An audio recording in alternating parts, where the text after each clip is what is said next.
आप देख रहे हैं इंडिया टाउन न्यूज, भारत की बात। नमस्कार, आप देख रहे हैं इंडिया टाउन न्यूज और मैं हूं आपके साथ मर्सी। अखाड़ों की परंपरा, प्रतिष्ठा और नाम किसी रहस्य से कम नहीं है। सदियों से चली आ रही उनकी परंपरा का निर्वहन आज भी यानी 21वीं सदी में भी ये अखाड़े कर रहे हैं। कुंभ मेला न सिर्फ भारत का बल्कि दुनिया का सबसे बड़ा धार्मिक आयोजन है, जिसमें देश विदेश से हिंदू धर्म में आस्था रखने वाले लाखों श्रद्धालु संगम तट पर एकत्रित होते हैं। माना जाता है कि अखाड़ा प्रणाली की शुरुआत 8वीं शताब्दी में आदि शंकराचार्य ने की थी। वहीं जूना अखाड़े के इष्ट देव दत्तात्रेय भगवान को माना जाता है। आज के इस खास कार्यक्रम में हम आपको बताएंगे कि महाकुंभ के अखाड़ों की परंपरा, कैसे चुना जाता है सेनापति, अखाड़ा किसके प्रतीक है, इसका इतिहास, अखाड़े का महत्व क्या है। देखिए ये खास पेशकश।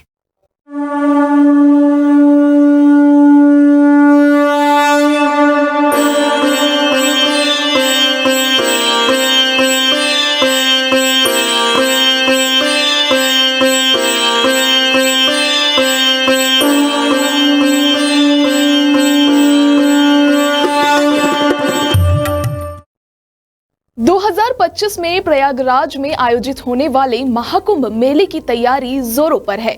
यह धार्मिक आयोजन न केवल श्रद्धा और आस्था का प्रतीक है, बल्कि भारत की सांस्कृतिक और आध्यात्मिक धरोहर को दर्शाने वाला एक अनूठा उत्सव भी है। महाकुंभ में अखाड़ों और उनके साधु संतों की उपस्थिति श्रद्धालुओं के लिए विशेष आकर्षण का केंद्र होती है।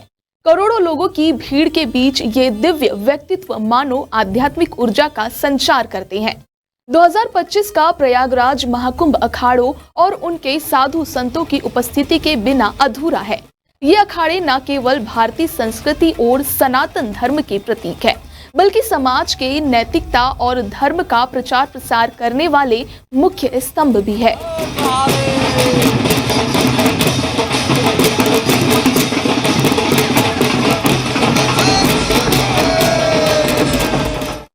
शिव सन्यासी संप्रदाय के 7 अखाड़ों में जूना अखाड़ा सबसे बड़ा बताया जाता है।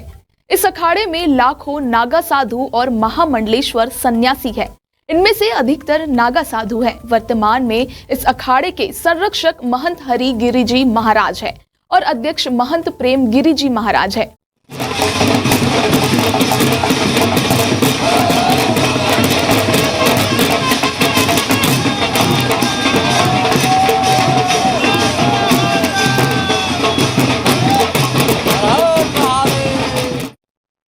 जूनागढ़ की शाखाएं हरिद्वार, उज्जैन, नासिक और तमाम शाखाएं देश भर में हैं। प्राचीन काल में यह दशनामी अखाड़ा है, फिर दशनामी भैरव अखाड़ा हुआ और फिर उसके बाद जूनागढ़ अखाड़े का गठन हुआ। समय काल के अनुसार इस प्रकार से जैसे जैसे संख्या बढ़ती गई तो अखाड़े 7 भागों में बढ़ते चले गए।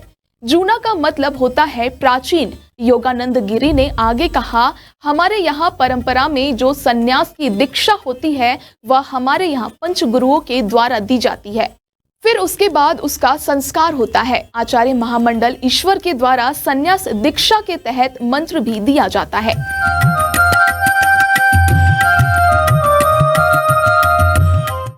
देश भर में प्रमुख रूप से इन अखाड़ों की संख्या 13 है। ये सभी अखाड़े शैव, वैष्णव और उदासीन पंथ के सन्यासियों के हैं और इन्हें मान्यता भी मिली हुई है। 13 में 7 अखाड़े शैव सन्यासी संप्रदाय के हैं, वही बैरागी वैष्णव संप्रदाय के 3 अखाड़े हैं। इसी तरह उदासीन संप्रदाय के भी 3 अखाड़े हैं। ज्योतिषाचार्यों के अनुसार इन अखाड़ों का सदियों पुराना अस्तित्व और इतिहास है।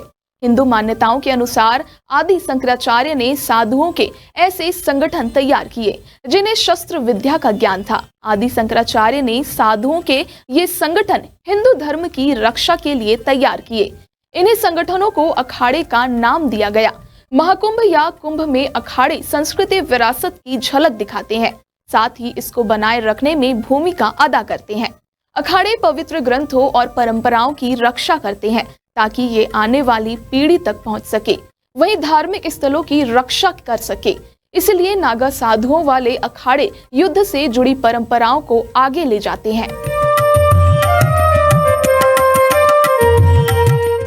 मंथन भारत की प्राचीन मान्यताओं में विशेष स्थान रखता है। जब देवासुर संग्राम हुआ उस समय भी समुद्र मंथन हुआ, जिसके परिणाम से तमाम 14 रत्न निकले, जिसमें से एक अमृत कलश भी निकला। कलश को धन्वंतरि लेकर आए और उस अमृत कलश को पाने के लिए 12 दिन तक युद्ध चला था। हर 3 दिन बाद एक जगह पर अमृत बूंदें गिरी थी। उसके परिणाम स्वरूप प्रयाग, उज्जैन, नासिक एवं हरिद्वार में 4 जगहों पर कुंभ लगता है, लेकिन प्रयाग में ही अमृत का वितरण हुआ है, इसलिए प्रयाग का विशेष महत्व है। अखाड़े विशेष रूप से हिंदू धर्म की धार्मिकता और साधना का प्रतीक माने जाते हैं। आपको बता दें, साल 2025 में कुंभ मेला प्रयागराज में 13 जनवरी पौष पूर्णिमा की तिथि से शुरू हो रहा है। 26 फरवरी शिवरात्रि के दिन समाप्त हो रहा है। इस दौरान कई शुभ तिथियां पड़ेगी, जिन्हें स्नान के लिए शुभ माना गया है। 13 जनवरी 2025 पौष पूर्णिमा तिथि, 14 जनवरी 2025 मकर संक्रांति, 29 जनवरी 2025 मौनी अमावस्या, 3 फरवरी 2025 बसंत पंचमी, 12 फरवरी 2025 माघ पूर्णिमा, 26 फरवरी 2025 महाशिवरात्रि। सेनापति बनने के लिए एक संत को 27 महीने कड़ी परिश्रम से गुजरना पड़ता है। सेनापति बनने के लिए संत को 26 महीने प्रशिक्षित किया जाता है, जबकि 26 महीनों में जो उसने सीखा है उसे 27वें महीने में करके दिखाना पड़ता है। जब उसमें खरा उतरते हैं तब उसे सेनापति के पद से नवाजा जाता है। आदि शंकराचार्य ने सनातन की रक्षा के लिए इस नीति को हर अखाड़े में स्थापित किया था, जिसके तहत संत को ये निर्देश थे कि वो शस्त्र और शास्त्र दोनों में पारंगत हो, साथ ही किसी विपदा में वो डिगे नहीं, और एक हाथ में माला तो दूसरे हाथ में भाला रखकर संत अपने सनातन समाज की सुरक्षा और उनकी परवरिश कर सके। किसी भी संत को सेनापति बनने के लिए 5 से 8 वर्ष पूर्ण होने आवश्यक है, जबकि ये भी देखा जाता है कि उम्मीदवारी करने वाले संत की आयु 35 वर्ष से अधिक ना हो। अखाड़ों में 52 मड़ियों के संत होते हैं, जबकि मड़ी उनके गोत्र के रूप में एक पहचान होती है।